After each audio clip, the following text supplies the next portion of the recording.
perlu dirancang ulang karena kondisi gerakan PKI ini sudah terlalu parah. Sudah 13 angkatan dari gerakan partai-partai yang ada untuk berlatih ke Beijing sejak tahun 2004 sampai 2014. Jadi jangan heran kalau ada orang yang berani mengatakan bahwa situs Islam itu lebih berbahaya dari situs porno.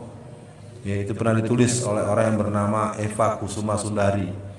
Tapi dia tidak pernah ngaku, ujung-ujungnya ngancem lagi orang mau ditangkap. Orang-orang PKI itu begitu, dia sendiri bicara semaunya, giliran pembicaraan dia dipersoalkan orang yang mempersoalkan dipersoalkan lagi sama dia. Itu gaya-gaya mereka. Jadi para jamaah sekalian, tentu saya pada malam ini akan menuntaskan ketujuh kriteria itu sambil saya mengingatkan tadi ada sedikit pemberitahuan dari Buya Ibnu Akil, Buya Akil agar kita bisa memberikan infak terbaiknya untuk rumah mu'alaf. Ya, saya kurang hafal namanya. Mungkin kalau sudah ada perangkatnya bisa dilakukan, apakah berupa keranjang atau berupa kotak amal atau berupa apa. Saya pikir bisa sambil jalan sehingga jamaah bisa memahami memang apa yang ditempuh oleh beliau, bagian daripada gerakan kita melakukan penataan umat. Pada malam ini kita akan coba buka pembahasan ini lebih sampai tuntas. Tadi baru 3. Yang ketiga kita sampai kepada formula menghina baik lisan, tulisan maupun kebijakan terhadap ajaran Allah, bahkan melarang dan menyerang secara teror, psikologis, bahkan secara fisik. Seminggu yang lalu sebuah masjid di Agape di Sulawesi Utara diserbu oleh kawanan pemuda gereja. Yang perlu diketahui bahwa yang menggerakkan itu perempuan. Yang menggerakkan itu perempuan. Nah, ini harus jadi perhatian bahwa di gerakan komunis di Indonesia ini yang perempuan paling pucuk bernama Karmel Budiarjo. Karmel Budiarjo itu usianya 96 atau 94 tahun. Jadi sekitar 95-96 tahun lah.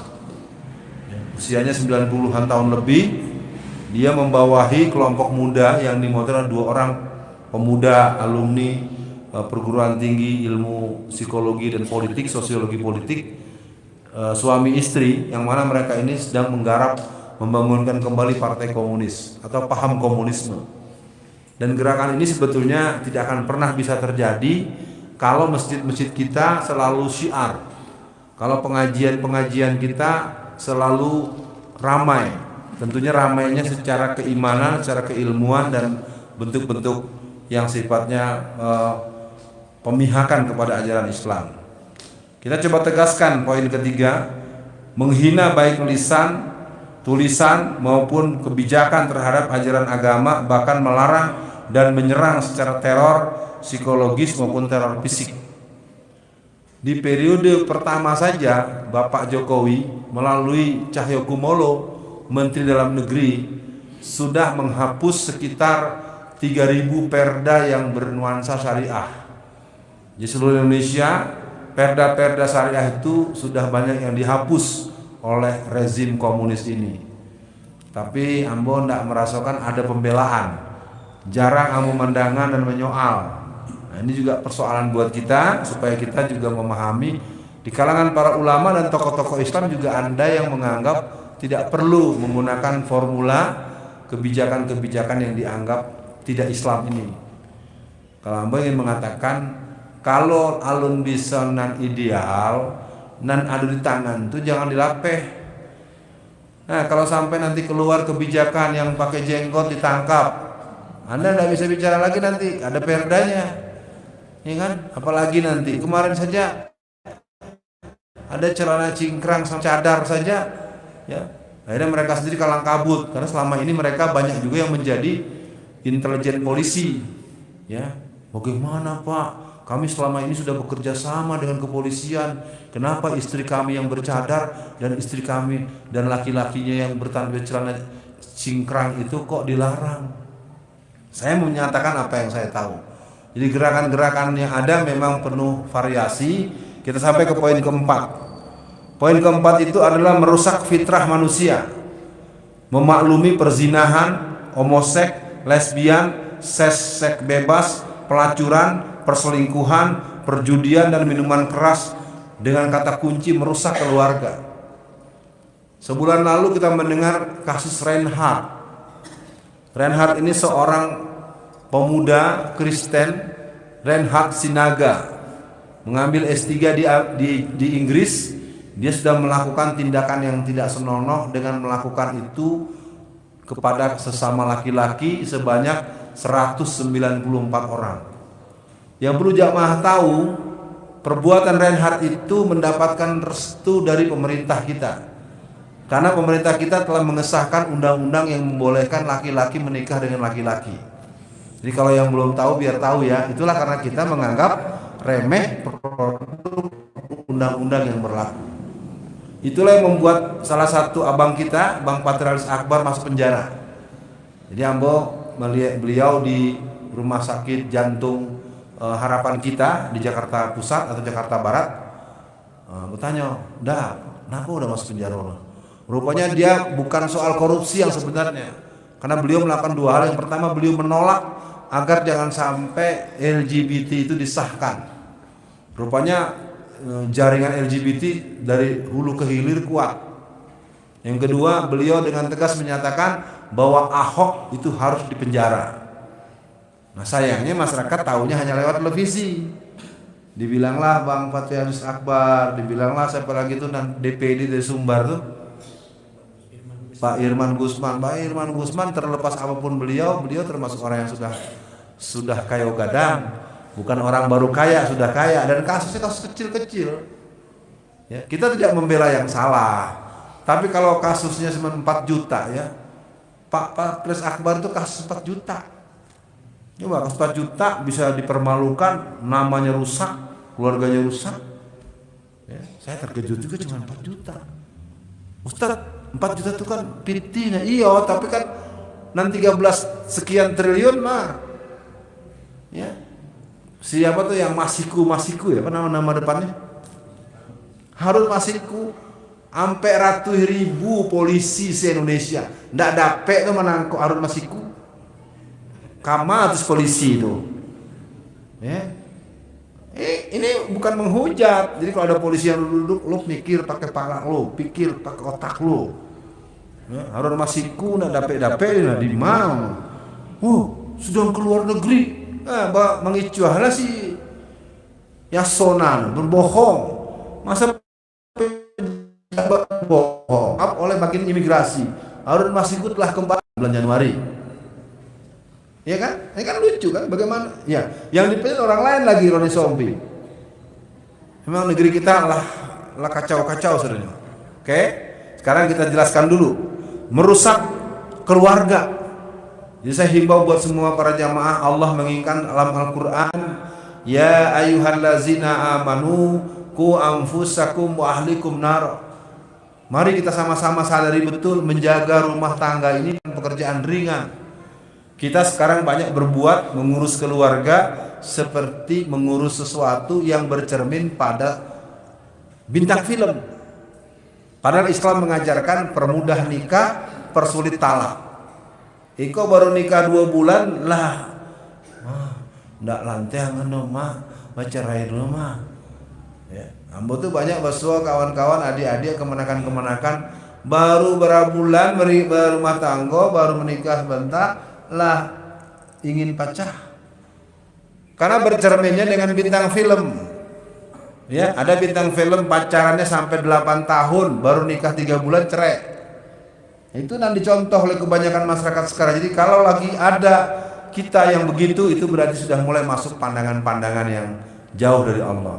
Yang kelima, melakukan aksi sepihak, baik dalam sikap pribadi maupun sikap melarang berpenampilan Islami. Wah, ini kena nih.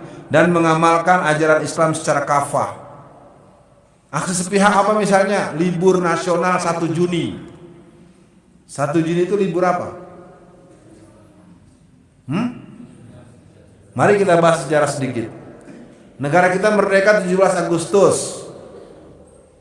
Setelah 17 Agustus itu, 18 Agustus dinyatakan sebagai Hari Pancasila Nasional. Mari kita buku-buku sejarah. Kalau 1 Juni itu Pancasilanya Soekarno. Iya, 1 Juni itu Pancasilanya Soekarno. 22 Juni itu Pancasilanya umat Islam. Kalau canda orang memasak, Aiko masih adonan. Makanya waktu di pengadilan, Ambo tanya kan ke si Hasto Kristianto. Hei Hasto, libur 1 Juni itu katanya hari Pancasila. Saya tanya pada Anda, itu hari Pancasila di Indonesia atau hari Pancasila di PDI Perjuangan? Nggak bisa jawab. Jadi kini kok negara kok dibuat semau-maunya, sama dengan libur 1 Mei. 1 Mei libur apa? Dari mana itu? 1 Mei itu libur, itu adalah libur hari buruh melaksanakan hasil Kongres Komunis Internasional di Prancis tahun 1916. Jadi negara kita ini sering mengamalkan yang pernah dijadikan agenda kelompok komunis tanpa sadar. Libur 1 Mei sebagai libur nasional, sebagai hari buruh, semangatnya adalah merealisasikan hasil sidang komunis internasional di Prancis pada tahun 1916, yaitu mewajibkan negara-negara itu untuk meliburkan diri pada tanggal 1 Mei. 1 Juni itu adalah pengumuman bahwa kita berpancasila, sila ketuhanan itu ada di nomor 5. Iya dong? Coba buka Pancasila yang tahun 1 Juni tahun 45. Iya, makanya ini aneh, negeri ini berjalan tanpa ada yang menyoal, karena setiap yang menyoal akan dituduh anti Pancasila. Sekarang ketua Badan Penyangga Pancasila adalah orang yang membolehkan berzina dengan anak sendiri. Ya, yang Dr. Wahyudin itu sekarang kan jadi ketua BPIP. Wah, ya, hebat kan? Orang yang rusak, yang disertasinya itu ngawur itu, yang boleh berzina dulu, boleh kalau pacaran boleh dipakai dulu segala macam itu, sekarang dia jadi ketua Badan Penjaga Pengawal Pancasila. Ini sedang terjadi dan tidak ada yang dikarang-karang oleh Ustadz Alfian Tanjung. Memang sedang terjadi. Kalau ini dibiarkan terus tanpa ada regulasi perlawanan, tanpa ada kesadaran kolektif kita secara nasional, kita memang akan melihat bahwa negeri ini akan mengalami kerusakan secara, ya Allah yang Maha Tahu. Kalau buat saya mengingatkan saja. Yang keenam, orang yang berpaham komunisme PKI itu membenci ajaran Islam. Contoh yang nyata adalah para pembenci khilafah. Mau dibaca bagaimana? Wa iz qala rabbuka lil malaikati inni ja'ilun fil ardi khalifah. Kan gitu. Dalam konsep seorang muslim itu ada fungsi kekhilafahan, ada fungsi keabdullahan. Semua orang tahu bagaimana Islam itu sampai dan besar, Quran ini sampai terbit itu bukan zaman Rasulullah. Secara kreativitas dimulai pada zaman Khalifah Abu Bakar Siddiq dalam bentuk ide awal. Lalu gagasan Umar dan muncul secara menyebar di saat Utsman, makanya dikenal dengan Mushaf Utsmani. Jadi artinya para jamaah sekalian, kalau ada orang muslim membenci khilafah, berarti ada yang bermasalah di otaknya itu. Iya. Paling tidak dia punya persoalan dengan akidahnya. Berarti dia menolak Allah sebagaimana pernyataan MH Ainun Najib.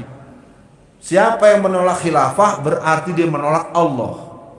Maka di situ masuk pada posisi bahwa dia bermasalah dengan syahadatnya, dia bermasalah dengan prinsip-prinsip Islam. Jadi secara tegas, orang yang memenuhi kriteria penganut paham komunisme PKI, membenci ajaran Islam, secara nyata berarti membenci kehendak Allah dan Rasulnya, menolak rekam jejak Rasulullah dan para sahabat yang membersamai Islam. Ya, jadi siapapun orang sampai membakar bendera, sampai menuding-nuding, setiap ada orang dituduh pendukung khilafah, itu jelas adalah terminologi yang dibuat oleh orang-orang komunis. Sayangnya mereka tidak pernah berani berdebat terbuka dengan orang-orang yang seperti yang kita pahami ini. Yang terakhir, kriteria komunisme PKI yang ketujuh adalah memerangi ajaran Islam, berkolaborasi dengan kaum beragama yang berpenyakit hati, penganut Islam Nusantara dan para sekutunya. Ya, jadi Islam Nusantara ini kalau kita belajar dan Al-Quran mengingatkan, Walan tardo ankal yahud walan nasara hatta tatabi'a millatahum. Nanti kita akan bertemu dengan yang disebut dengan the New World Order. The New World Order ini backgroundnya nanti adalah pseudo governance, sistem pemerintahan bayangan. Nanti komando besarnya bernama Komite 300. Komite 300 ini berisi para pemimpin-pemimpin seluruh dunia yang mereka membiayai seluruh perang dunia pertama, perang dunia ketiga, dan mereka sedang mempersiapkan perang dunia ketiga. Pertama, kedua, ketiga ini nanti akan menjadi sebuah perang yang sangat sering dilansir, diilustrasi oleh Ustadz Uzma Rahmat Baikuni dan Ustadz Ihsan Tanjung. Jadi sebetulnya saling bersinggung dengan posisi bagaimana kita memahami keadaan ini. Jadi kesimpulannya dari ketujuh hal ini, menurut saya PKI sudah ada di sekitar kita. Lalu bagaimana? Kita tidak boleh gentar. Itulah yang terjadi pada hari ini. Kalau ada ajaran orang tua kita dulu, orang itu berani karena benar. Zaman sekarang orang banyak pengetahuan kebenaran, tapi penakut. Dia yakin itu benar, tapi dia membiarkan kezaliman dan kecurangan. Tapi tidak salah juga kita karena memang keterlaluan. Betul apa yang dikatakan oleh Soekarno, walaupun kita tidak mengimani Soekarno sedikit pun. Tapi secara historik memang beliau pernah berkata, satu waktu negara dipimpin oleh pemerintah yang lebih kejam dari penjajah. Ya, jadi kalau jamaah yang belum paham, fenomena dibakarnya pasar-pasar. Pasar-pasar seluruh Indonesia sejak tahun 2002 sampai 2010 dalam acara Kabar Plus Plus tanggal 13 Mei 2010 di stasiun televisi TV One itu menjelaskan bahwa ada 500 pasar rakyat yang dibakar. Sejak pasar Tanah Abang, pasar Panimbang, Pandeglang, pasar Curug, pasar Klewer, pasar Cianjur, dan juga di Sumatera, pasar Turi, juga di Kalimantan, juga di Sulawesi. Apa tujuannya? Agar potensi rakyat hancur. Muncul mal-mal dan pusat perbelanjaan. Kasus pasar Tanah Abang setelah dihancurkan, dibangun pasar Tanah Abang yang sekarang 95% dimiliki oleh orang Cina. Ya, dulu yang punya itu orang Sumatera Barat dengan orang Jawa Barat, terutama orang Tasik. Makanya di pasar Tanah Abang itu ada namanya Los Tasik. Sekarang sudah habis. Ya, sayangnya situasi ini tidak terbahas dengan bentuk perlawanan yang sifatnya membangun kekuatan pasar rakyat misalnya. Makanya di antara yang saya banggakan, saya sebagai orang yang punya titisan sebagai putra ranah Minang nih, di kita ini tidak ada Indomart dan Alfamart. Tetapi yang saya heran, Indomart dan Alfamart tidak ada, tapi kita tidak mempunyai misalnya Minang Mart apa Jadi kita tuh bisa menolak yang punya orang, tapi kita sendiri tidak punya. Nah, sama juga menolak Siloam. Siloamnya ditolak, tetapi padang lamaknya ada. Tidak jadi jual. Siloam tidak jadi jual. Gagal. Baguslah kalau begitu. Berarti saya dapat update dari Buya Akil. Nah, persoalan kita hari ini adalah bahwa persoalan-persoalan kebangsaan kita dalam konteks keislaman ini menjadi sesuatu yang tercecer. Bagaimana mungkin saya sempat akhirnya menulis menangkal kebangkitan PKI, strategi perlawanan nasional menjaga keutuhan NKRI. Ini menjadi sesuatu yang menurut hemat saya tercecer betul. Kemarin ada Ustadz di televisi diputarkan film G30 SPKI di salah satu stasiun televisi. Ada, tetapi pertama filmnya dipotong-potong. Kedua, gambar Palu Aritnya dibuat blur, dibuat tidak jelas. Itu sebagai isyarat sebetulnya. Dicabutnya, dihilangkannya film G30 SPKI, dihilangkannya PKI setelah G30S. Jadi kalau Bapak Ibu mau tahu, di buku-buku sekolah anak-anak kita sejak tahun 2004 sudah tidak ada lagi G30 SPKI, yang ada cuma G30S saja. Karena kita tidak peduli, karena kita tidak periksa, karena kita tidak ngeh kalau bahasa orang Jakartanya, jalan terus. Ya. Saya tahu dari mana? Karena saya tahu, saya sampaikan. Waktu itu kita sempat menemui Pak Bambang Sudibyo, Profesor Doktor sebagai Menteri Pendidikan dan Kebudayaan. Kita pertanyakan pada beliau, Pak, kok bisa begini? Terbitnya buku-buku seperti Aku Bangga Anak PKI, Pengantar kiri PKI Komunis Indonesia, tebarnya 612 halaman, beratnya 1,8 kilo. Itu buku jadi pegangan di berbagai kegiatan kepemudaan dan kepelajaran. Yang menulisnya seorang pejabat Mendikbud namanya Hilmar Farid. Ya. Jadi kelompok-kelompok PKI itulah jadi pejabat, adonan pejabat jadi menteri, ada yang staf menteri seperti siapa? Dita Indah Sari. Siapa Dita Indah Sari? Staf ahli Kementerian Tenaga Kerja dan Transmigrasi. Siapa dia? Dialah yang membuat Partai Papernas. Dialah otak awal pendirian PRD. Apa itu PRD? Partai Rakyat Demokratik. Apa itu? Sebuah gerakan partai baru yang dipentoli oleh seorang Budiman Sujatmiko dan kawan-kawannya, yang ADART-nya itu persis dengan ADART PKI hasil Kongres tahun 1954. Sekarang ada orang bikin organisasi, ADART-nya yang dia punya sama dengan hasil Kongres PKI tahun 54. Itu kan sama juga, cuman ganti casing, isinya sama. Nah, sampai di sini dulu. Mungkin nanti jamaah ada yang berkenan atau berkeinginan memahami lebih dalam, silahkan. Karena saya tidak mungkin memberikan apresiasi yang lebih jauh, karena kaji kita sebetulnya baru dimulai langsung dosis tinggi. Padahal kita perlu menjelaskan dulu kapan dimulainya, siapa yang memulai, bagaimana tahapannya. Nah, ini ada di buku ini. 10 tahap kebangkitan PKI, sistematika kebangkitan PKI, 5 langkah melawan PKI. Sebenarnya agak disayangkan Ambo ndak bisa membawa dalam jumlah yang besar. Tapi kau buat pengurus masjid, nanti Ambo kasih 1 set. Ya, oke.